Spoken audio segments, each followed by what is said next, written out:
Assalamualaikum warahmatullahi wabarakatuh. Perkenalkan, saya Nova Bagus Apriyadi dari 11C2 dan pada video kali ini saya akan membahas materi fungsi. Mulai dari apa itu fungsi, lalu rumus-rumusnya sampai subbab dari fungsi itu sendiri seperti relasi, lalu ada komposisi sampai inverse.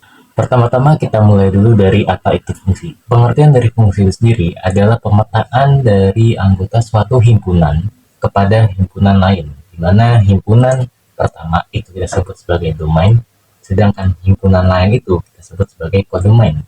Fungsi sendiri biasanya dinyatakan dalam bentuk fx sama dengan y, di mana f adalah fungsi, x adalah input, dan y adalah output.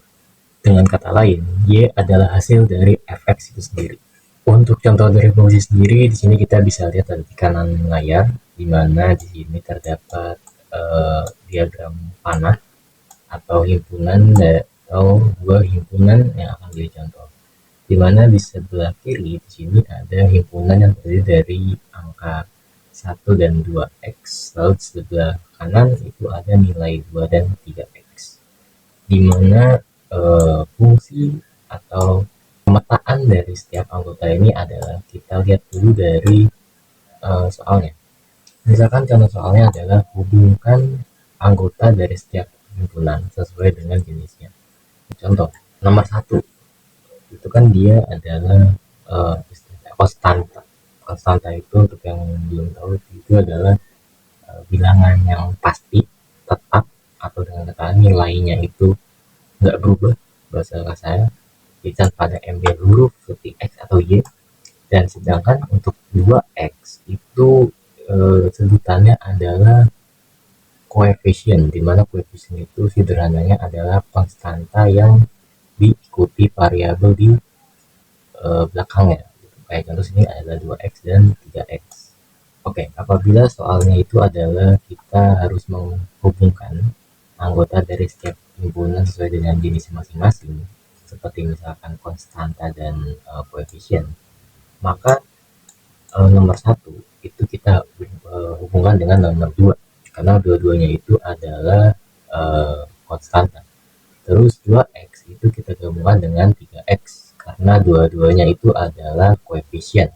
Jadi simpelnya fungsi itu adalah memetakan atau menghubungkan anggota dari suatu himpunan ke anggota himpunan lain berdasarkan syarat tertentu. Jadi ada apa ya, mungkin semacam kayak ada syarat atau ciri khususnya lah bahasa. Oke, di sini kita langsung saja ke contoh soal di mana diketahui fx sama dengan 2x tambah 4, gx sama dengan 4x tambah 5, dan soalnya adalah tentukan hasil dari fx ditambah gx. Oke, jadi pertama-tama kita masukkan dulu nilai dari fx ditambah gx, di mana fx itu adalah 2x plus 4, sedangkan gx itu sama dengan 4x plus 5. Jadi tulis dengan 2x plus 4 plus 4x plus 5. Oke, kalau sudah kita masukkan nilainya, lalu kita susun anggota dari kedua himpunan ini berdasarkan jenisnya. Jadi kita hubungkan lah. Atau misalkan 2x dari fx itu kita satukan dengan 4x dari gx. Lalu untuk himpunan berikutnya itu angka 4 dari fx itu kita jadikan satu himpunan dengan angka 5 dari gx. Oke, kalau misalkan masing-masing itu udah kita hubungkan, udah kita samakan berdasarkan jenisnya, lalu kita langsung saja hitung hasilnya. Dimana di sini 2x tambah 4x itu sama dengan 6x, lalu 4 tambah 5 itu sama dengan 9. Jadi hasilnya sama dengan 6x ditambah 9. Oke, kita langsung aja ke contoh soalnya. Dimana di sini sudah terdapat 3 soal. Untuk soal nomor pertama itu adalah diketahui fx sama dengan 5x plus 3, gx sama dengan 9x plus 7. Tentukan hasil dari fx plus gx. Oke, jadi pengertiannya itu sama seperti yang tadi, dimana kita masukkan dulu nilainya seperti misalnya fx plus gx itu berarti sama dengan 5x plus 3 ditambah 9x plus 7. Oke, Kalau sudah kita masukkan semua nilainya, lalu kita himpun berdasarkan jenisnya, seperti 5x dengan 9x, lalu 3 dengan angka 7. Nah, apabila sudah kita himpun, sudah kita sesuaikan dengan jenisnya masing-masing, lalu sudah kita hitung jumlahnya, di mana 5x tambah 9x sama dengan 14x, lalu 3 ditambah 7 itu sama dengan 10. Jadi hasilnya adalah 14x plus 10. Lalu ke soal nomor 2, di mana soal nomor 2 ini sendiri sebenarnya adalah bentuk lain dari pengurangan fungsi itu sendiri. Jadi bisa dibilang sebenarnya hanya penyingkatannya aja. Jadi untuk pengerjaan sama seperti soal pertama, hanya saja dikurang. Nah, karena dikurang, maka cara pengerjaannya pun juga agak sedikit berbeda. Di mana kita masih pakai fungsi yang tadi, di mana fx sama dengan 5x plus 3, gx sama dengan 9x plus 7. Nah, soalnya adalah g min f dan kurung x. Oke, jadi pertama-tama seperti yang soal pertama, kita masukkan dulu semua nilainya, di mana karena di sini soal itu adalah g min f, berarti kita masukkan dulu nilai g baru f-nya. Dimana G itu adalah 9x plus 7 dan F itu adalah 5x plus 3. Kita masukkan dulu nilainya. Jadi bentuknya itu adalah 9x plus 7 dikurang 5x plus 3. Oke, kalau misalnya kita masukkan semua nilainya, lalu kita himpun berdasarkan jenisnya masing-masing, seperti yang kayak tadi. Dan tapi dengan catatan, karena di sini soalnya itu adalah min atau pengurangan, sehingga tanda yang ada di dalam setiap himpunan itu juga berbeda. Dimana apabila soal pertama itu 5x plus 9x lalu 3 plus 7, maka di sini 9x itu menjadi 9x dikurang 5x, 7 dikurang 3. Sehingga hasilnya itu sama dengan 4x min 4. Next ke soal ketiga, dimana soal ketiga tuh fungsinya masih sama seperti yang tadi. Soalnya itu adalah f plus g min 1, di mana min 1 ini merupakan nilai dari x itu sendiri. Jadi untuk cara pengerjaannya itu sebenarnya seperti nomor 1, hanya saja x-nya itu kita ubah ke min 1. Dan karena si x ini dia punya nilai, sehingga pengerjaannya pun juga berubah cara pengerjaannya. Apabila di nomor 1 itu kita langsung menghubungkan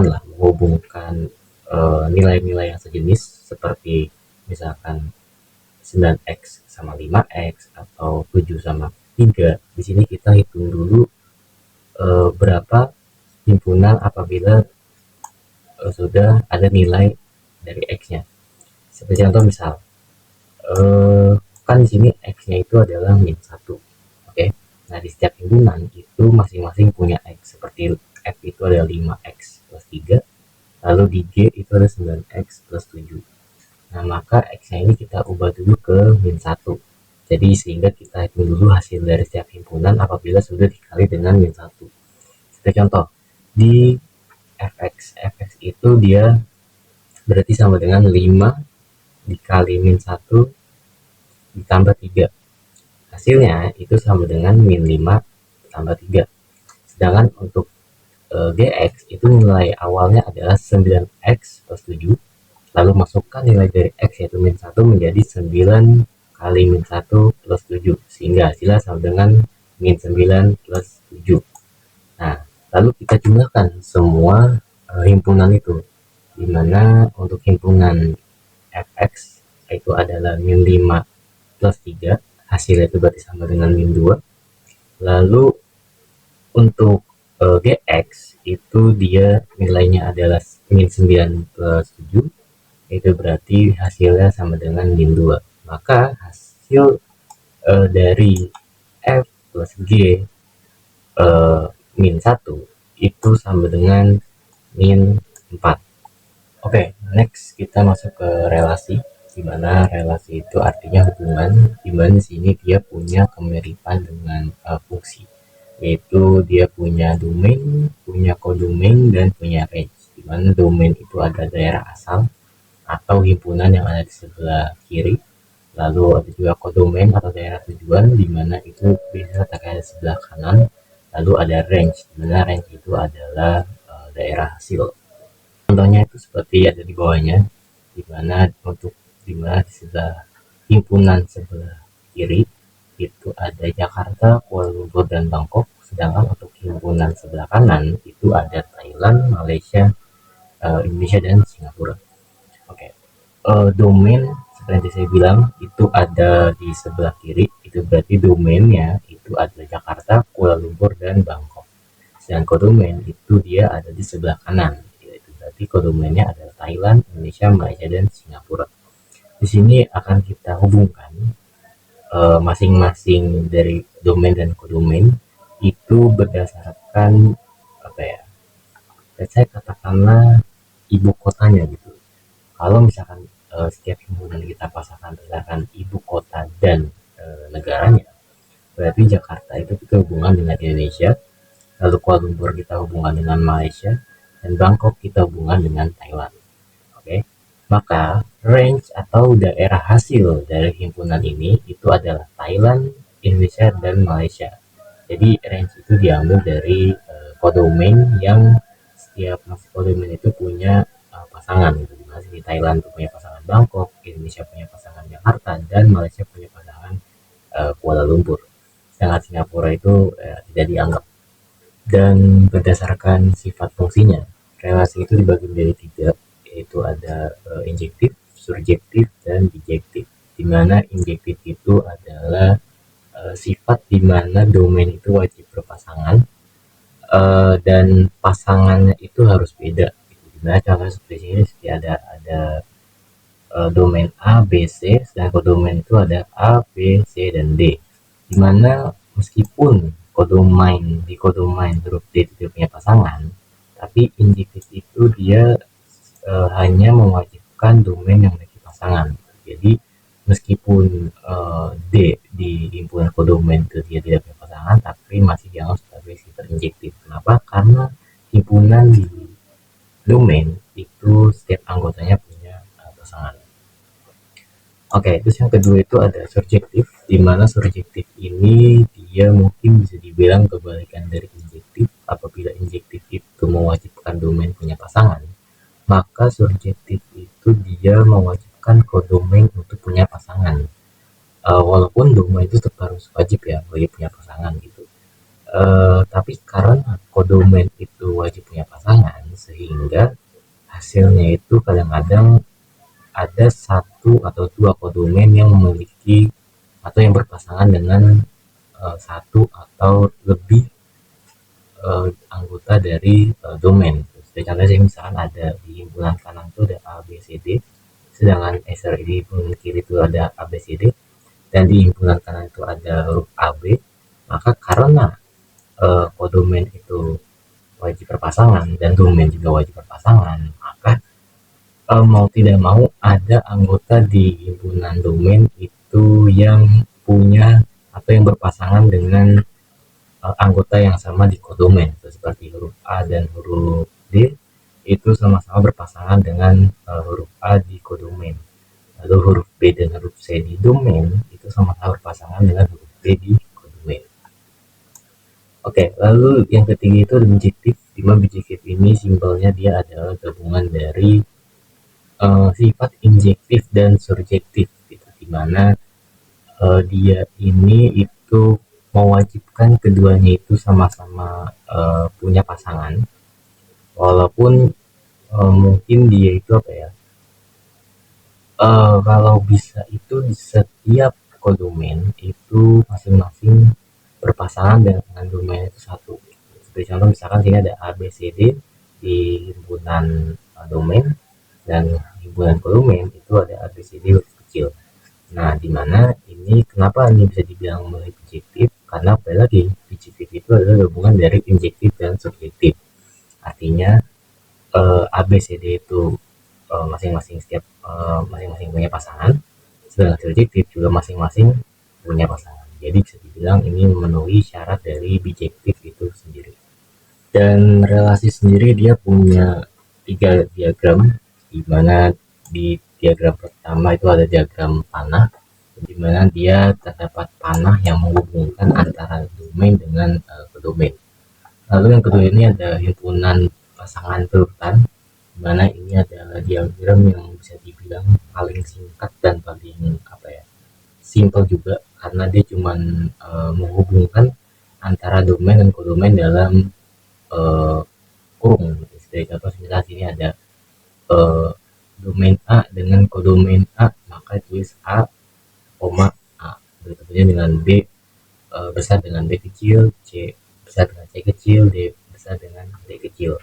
Lalu yang ketiga ada diagram koordinat, di mana diagram koordinat ini adalah diagram yang mungkin bisa dibilang agak rumit ya, karena kita masih bikin semacam apa ya namanya, ya diagramnya dulu gitu, bikin koordinatnya dulu, dimana di sini apabila J itu adalah kodomain, maka ruas Y atau jalur Y ini itu diisi oleh kodomain, itu A, B, dan C. Lalu untuk X, apabila X itu adalah domain, maka jalur X ini dia diisi sama domain, itu A besar, B besar, dan C besar. Oke, kita lanjut ke latihan soal relasi, di mana diketahui relasi sebagai berikut, di mana di domain itu ada kota Bandung, kota Surabaya, dan kota Tangerang. Sedangkan untuk di kodomain itu ada Provinsi Jawa Timur, Jawa Barat, Banten, dan DKI Jakarta. Nah, soalnya adalah yang disebut sebagai range pada diagram di atas adalah A. Bandung, Surabaya, Tangerang, B. Jawa Timur, Jawa Barat, Banten, DKI Jakarta, C. Jawa Timur, Jawa Barat, Banten, D. DKI Jakarta. Maka jawaban dari pertanyaan ini itu adalah C, yaitu Jawa Timur, Jawa Barat, dan Banten. Kenapa?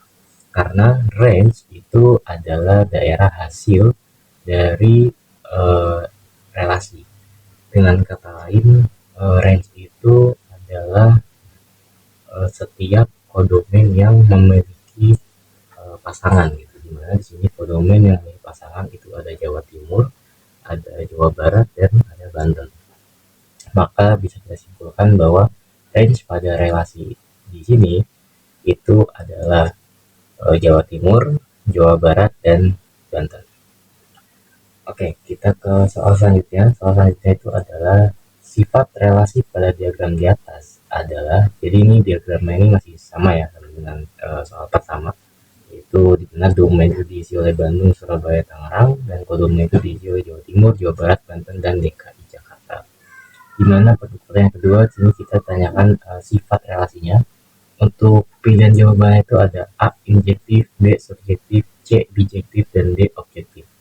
Nah, untuk jawaban dari pertanyaan ini itu adalah A, injektif. Kenapa? Karena injektif, seperti yang tadi saya bilang di awal, bahwa injektif itu adalah sifat di mana suatu domain itu wajib memiliki pasangan di kodomain, walaupun di kodomain itu harus ada yang kosong. Dan kalaupun misalkan kodomain itu wajib memiliki pasangan, itu berarti bukan sifat injektif, itu namanya subjektif. Jadi untuk jawaban dari pertanyaan kedua ini itu adalah A, injektif. Alasannya karena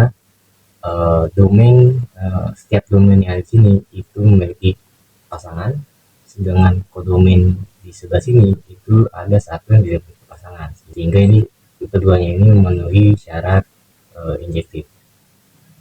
Oke, untuk pertanyaan ketiga itu adalah tentukan himpunan pasangan berurutan pada diagram di atas. Jadi sini kita akan membuat diagram himpunan pasangan berurutan, di mana bentukannya itu sama seperti yang tadi saya jelaskan.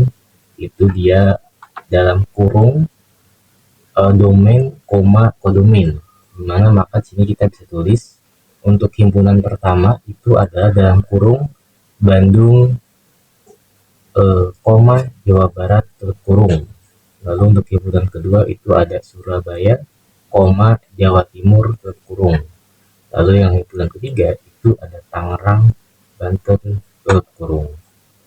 Oke, kita lanjut ke subbab berikutnya, yaitu subbab komposisi, di mana pengertian dari komposisi itu sendiri adalah menggabungkan dua buah fungsi menjadi satu untuk menghasilkan nilai yang baru. dimana komposisi ini biasa dilambangkan dengan tanda seperti O. Dan untuk pengertiannya sendiri bisa dibilang ini cukup rumit dan cukup apa ya, beda sekali dengan pengertian fungsi yang biasa. Kita ambil contoh seperti misalkan diketahui fx sama dengan 2x plus 2 dan gx itu sama dengan 3x plus 3. Tentukan hasil dari f of g x. Oke, jadi pertama-tama sebelum kita menjawab, kita mesti tahu dulu bahwa ada beberapa perbedaan di sini, di mana nilai x dari f itu diganti dengan nilai dari g. Oke, contoh misalnya gini, kan fx itu sama dengan 2x plus 2. Oke, nah x dari si 2 ini itu kita ganti dengan nilai dari g, gx, sehingga itu membentuk hasil yaitu 2 dalam kurung 3x plus 3 tutup kurung plus 2. Artinya jadi, dan kalau misalkan nanya kenapa kok yang diganti itu nilai f dengan g, ya karena soalnya itu f o g. Kalau misalkan soalnya itu adalah g o f, maka kebalikannya, maka nilai x dari g itu diganti dengan f. Contoh, misalkan gx sama dengan 3x plus 3, maka x dari 3 ini itu kita ganti dengan nilai f. Tapi karena di soal itu adalah FOG atau ditanyakan adalah FOG, maka nilai x dari f lah yang kita ganti dengan nilai g.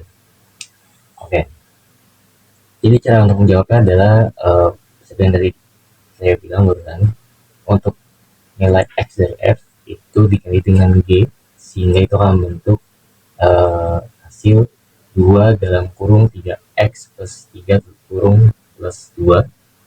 Lalu dari sini langsung saja kita kalikan antara 2 dengan nilai dari gx, dimana hasilnya itu 6x plus 6, lalu ditambah 2 itu berasal dari nilai fx, sehingga menghasilkan hasil yaitu 6x plus 8. Oke. Selanjutnya kita lanjut ke latihan soal. Di sini kita punya 3 soal.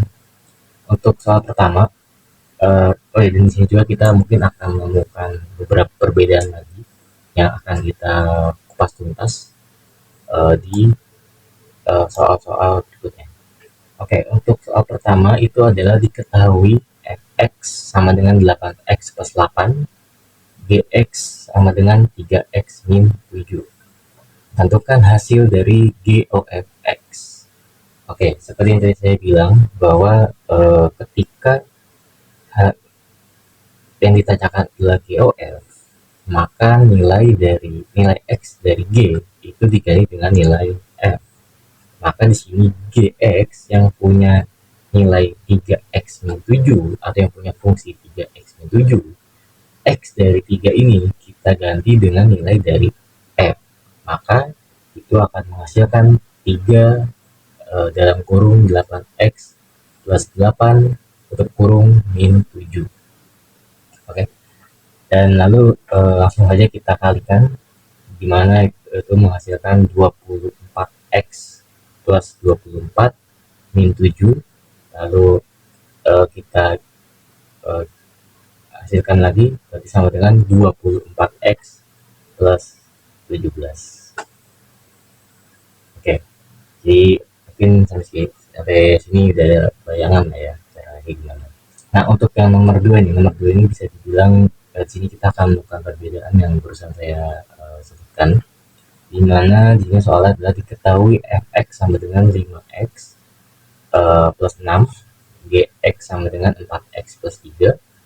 Tentukan hasil dari f of g 5. Oke, untuk cara jawabnya sama seperti tadi, di mana nilai dari f, karena soal itu ada f of g, maka nilai x dari f kita ganti dengan g, Nah, tapi kan sini ada nilai variabel di X ini kan dia ada nilainya kan. Nah, itu ada 5 gitu.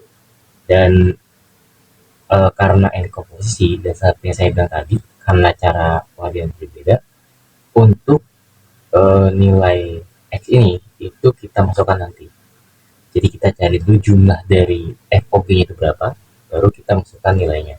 Oke, maka nilai X dari F itu kan kita ganti dengan nilai dari GX. Maka itu akan menghasilkan bentuk yaitu 5 dalam kurung 4X plus 3 tutup kurung plus 6. Oke. Nah, terus kita kalikan hasilnya. Itu hasilnya adalah 20X plus 15 plus 16. Nah, apabila sampai sini baru kita masukkan nilai dari si X ini, yaitu 5. Maka yang tadinya 20X plus 15 plus 6 itu menjadi 20 kali 5 plus 21. 21 itu dari mana? Itu dari 15 ditambah 6. Maka itu hasilnya adalah 100 plus 21 dan hasil akhirnya itu adalah 121. Oke. Terus lanjut ke nomor 3. Untuk nomor 3 di sini sebenarnya sama aja pengerjaannya seperti nomor 2, di mana untuk nilai dari X itu kita masukkan nanti saja, kita masukkan di akhir. Jadi kita hitung dulu jumlah dari atau nilai dari FOG ini berapa. Dimana pertama-tama pasti kita ganti dulu nilai X dari X itu dengan nilai G, maka itu akan menghasilkan bentuk min 2 dalam kurung min 5X plus 5 tutup kurung min 2. Maka itu akan menghasilkan 10X min 10 min 2. Baru situ kita masukkan nilai X nya itu, maka itu menjadi 10 kali 13 dikurang 12. 12 itu sekali lagi itu dari min 10 dikurang 2, maka hasilnya itu adalah 118. Dan kita lanjut ke subbab berikutnya, yaitu adalah subbab inverse, di mana inverse itu sendiri adalah jenis fungsi yang berkebalikan dengan nilai aslinya. Seperti contoh, misalkan nilai dari fungsi itu misalkan adalah plus, maka inverse-nya adalah minus. Dan apabila misalkan nilai fungsinya itu adalah kali, maka inverse-nya itu adalah pembagian, gitu, dan seterusnya. Seperti contoh di bawah ini, jika fx adalah x plus a, maka inverse-nya adalah f pangkat min 1 x sama dengan x min a. Begitupun juga dengan di bawahnya fx sama dengan a kali x, maka inverse-nya itu adalah f pangkat min 1 x sama dengan x per a. Oke, terus untuk tahapan dari inverse itu sendiri itu ada 5 macam. Itu ada inverse fungsi, komposisi, pecahan, pangkat, dan logaritma. Yang mana setiap tahapan ini kita akan kupas tuntas satu-satu, akan kita jelaskan. Oke, untuk yang pertama itu ada inverse fungsi, di mana ini merupakan nilai kebalikan dari fungsi itu sendiri. Dengan kata lain, ini merupakan tahapan paling awal atau tahapan pertama sebelum kita lanjut ke inverse berikutnya. Seperti di sini ada formulanya. Untuk formulanya sendiri ini bisa dibilang mungkin semacam rumus dari inverse itu sendiri. Misalkan jika fx sama dengan ax plus b, maka inverse-nya adalah x min b per a.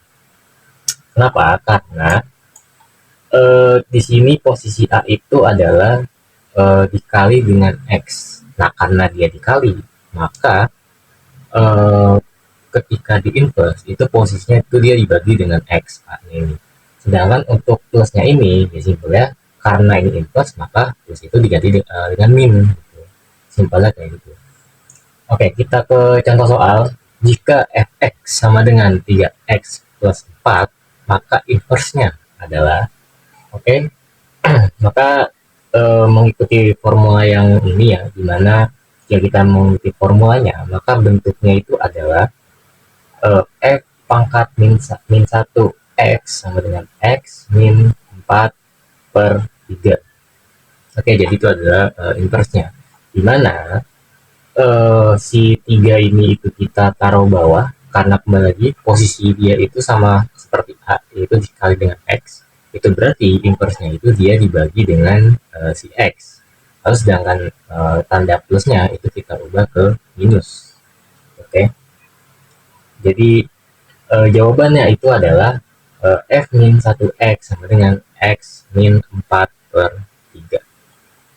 Oke, kita lanjut ke tahap berikutnya, yaitu inverse komposisi, di mana inverse komposisi ini sendiri dia metode pengerjaannya itu kita mesti mencari dulu nilai dari komposisi itu menggunakan cara yang sama dengan komposisi yang biasa. Jadi kita cari dulu nilainya berapa, baru nanti ketika kita ketemu hasilnya atau nilainya, baru situ kita inverse. Seperti contoh soal di bawah, jika fx sama dengan 2x plus 2 dan gx sama dengan 3x min 4, maka fog pangkat min 1x adalah, oke, jadi pertama-tama seperti yang saya bilang, kita cari dulu nilai dari komposisi ini, dimana kita ganti nilai si X dari F ini dengan nilai dari G, sehingga itu menghasilkan 2 dalam kurung 3X min 4 tutup kurung plus 2, lalu kita kalikan menjadi 6X min 8 ditambah 2, dan hasil akhirnya itu adalah 6X min 6. Nah, apabila hasil sudah ditemukan, baru di sini kita balik atau kita inverse, di mana karena si 6 ini dia posisinya dikalikan dengan X, maka jika di inverse dia itu berarti sama dengan dibagi gitu, X dibagi 6. Lalu untuk si tanda minusnya ini sama seperti inverse fungsi, dimana dia diganti atau diubah ke plus, sehingga FOG pangkat min 1X sama dengan X plus 6 per 6. Oke, selanjutnya atau tahap ketiga ini ada inverse pecahan, di mana untuk formula dari inverse pecahan ini sendiri adalah kita cukup menukar posisi yang ada di A ini dengan di B. Jadi mereka ini pindah alam rasanya, sehingga A yang awalnya ada di atas dan bernilaikan plus, itu kita pindah ke bawah dan menjadi bernilai min. Sedangkan si B yang tadinya ada di bawah, yang dia itu bernilai plus, kita ubah ke atas sehingga dia bernilai menjadi minus juga. Jadi kita hanya perlu menukar posisi A dengan B ini. Seperti contoh soal di samping, di mana fx sama dengan 3x minus 1 per x min 5, maka inverse dari fx4 adalah, oke, jadi di sini si x-nya ini dia punya nilai, karena dia punya nilai, maka kita langsung masukkan saja. Karena nilai fungsi aslinya itu adalah 3x min 1 per x min 5, maka inverse-nya itu dia adalah 5x min 1 x min 3. Oke. Jadi ini adalah inverse-nya. Lalu kita masukkan nilai dari X yaitu 4 ke dalam bentuk inverse-nya ini, sehingga menjadi 5 kali 4 min 1 per 4 min 3. Sehingga itu menghasilkan yaitu 20 min 1 per 1. Sehingga kita kurangi itu menjadi 19 per 1, dan hasilnya sama dengan 19. Jadi untuk inverse pecahan ini itu kita hanya cukup menukar posisi yang ada si A dengan D ini, atau dengan kata lain kita hanya perlu menukar angka pertama yang ada di atas dengan angka terakhir yang ada di bawah. Oke, selanjutnya ada inverse pangkat. Inverse pangkat itu sendiri formulanya itu adalah apabila fx sama dengan ax pangkat c plus b, maka inverse-nya itu adalah dia 1 kali c akar x min b per a. Dimana seperti yang tadi saya bilang, 1 ini itu dia didapatkan dari si A ini. Jadi A ini dia posisinya itu adalah, karena A berarti kan artinya pecahan itu adalah A per 1. Sehingga ketika kita inverse, maka 1 itu di atas dan A-nya itu ada di bawah. Dan uh, untuk si C ini, karena C ini dia adalah punyanya atau pangkatnya si X, maka dia menjadi akar dari X itu sendiri gitu. Lalu di sini untuk plus B ya sama seperti yang di awal, dia menjadi min B juga. Nah, sehingga untuk contoh soalnya, jika fx sama dengan x pangkat 3 plus 1, maka inverse dari fx ini atau f pangkat min 1 dengan nilai x9 adalah, oke, jadi di sini pertama-tama kita ubah dulu ke bentuk inverse-nya, di mana diketahui fx sama dengan x pangkat 3 plus 1, maka inverse-nya itu adalah 1 dikali 3 akar x min 1 per 1. Nah, kenapa 1? Karena 1 ini itu didapatkan dari x, dimana di sini kan x ini nggak punya nilai, alias dengan kalian nilai itu nggak kelihatan, maka kalian ini juga kelihatan, itu berarti dia sama dengan 1. Oke, jadi si 1 yang ada di bawah ini itu kita dapatkan dari x. Itu dibalik ya, si 1 yang ada di atas atau yang ada di atas pertama ini itu kita dapatkan dari x juga. Dan dan selanjutnya kita masukkan nilainya sehingga itu menjadi 1 kali 3 akar 9 min 1 per 1, sehingga itu menghasilkan hasil yaitu 1 kali 3 min 8. 8 ini dapat dari 9 kurang 1, sehingga 5 1 per 1, dan selanjutnya itu menjadi 1 kali 3 akar 8 per 1, dimana 8 ini kita dapatkan dari 9 min 1, lalu kita jumlahkan atau kita cari hasil dari 3 akar 8, dimana 3 akar 8 itu hasil sama dengan 2 gitu. Dimana cara untuk mencarinya itu adalah dengan cara kita mencari angka berapa pangkat 3 yang hasilnya itu sama dengan 8, dan hasilnya itu adalah 2, karena 2 pangkat 3 itu sama dengan 8, sehingga itu menghasilkan hasil 1 kali 2 per 1, lalu kita kalikan berarti menjadi 2 per 1, maka hasilnya sama dengan 2. Oke, jadi untuk inverse pangkat ini dia itu kuncinya sebenarnya cuma ada di perpangkatannya ini gitu, dimana si pangkatnya ini dia menjadi akar gitu ya, akar dari si x-nya ini. Dan untuk persatunya ini atau satu yang menjadi penyebut ini, seperti yang saya bilang, dia itu didapatkan dari si x-nya ini gitu, dimana posisinya si x ini dia adalah x per 1. Oke, dan terakhir ini ada inverse logaritma, dimana ini formulanya itu adalah apabila fx sama dengan c log dalam kurung ax plus b tutup kurung, maka inverse-nya itu adalah 1 kali c pangkat x min b per a. Nah, untuk contoh soalnya itu adalah apabila fx sama dengan 3 log dalam kurung 2x plus 4 tutup kurung, maka f pangkat min 1 dengan nilai x0 adalah, jadi pertama-tama pastinya itu kita mesti ubah dulu bentuk dari nilai fx ini ke bentuk inverse-nya. Dimana untuk bentuk inverse-nya, karena nilai aslinya itu adalah 3 log dalam kurung 2x plus 4, maka hasilnya itu sama dengan 1 dikali 3 pangkat x minus 4 per 2. Saya ulangi, jadi untuk bentuk inverse-nya itu adalah 1 dikali 3 pangkat x min 4 per 2.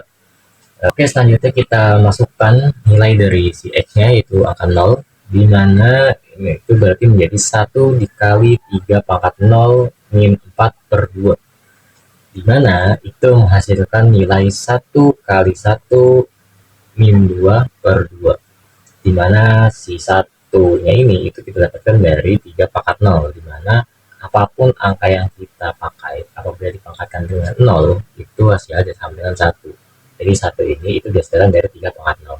Dan selanjutnya kita hitung saja, di mana 1 dikali 1 itu sama dengan 1, dikurang 2 itu sama dengan min 1, maka hasil dari soal ini itu adalah min 1/2. Jadi kunci dari inverse logaritma itu sendiri adalah si 3 lognya ini. Itu kita ubah menjadi bilangan biasa, yaitu angka 3. Sedangkan untuk angka 2-nya itu kita ubah menjadi pembagian. Kenapa? Karena posisi si 2 ini itu dia adalah dikali dengan X. Jadi dia ini posisinya mirip-mirip dengan si A ini. Mirip dengan formula-formula dari inverse lain gitu, dimana A itu selalu kita jadikan sebagai penyebut. Maka karena 2 ini dia posisinya sama seperti A, maka dia posisinya kita jadikan sebagai penyebut. Terus untuk nilai X-nya ini itu dia menjadi pangkat dari si log-nya ini gitu. Itu kenapa si angka 3 ini dia pangkatnya adalah 0, karena 0 itu kita ambil dari nilai X. Sedangkan untuk plus 4 itu seperti formula yang sebelumnya, di mana plus 4 ini kita jadikan sebagai min 4. Oke, cukup sekian materi dari saya di video kali ini. Semoga materi yang saya sampaikan dapat dipahami, dapat dipelajari dengan baik. Kurang lebihnya mohon maaf. Wassalamualaikum warahmatullahi wabarakatuh.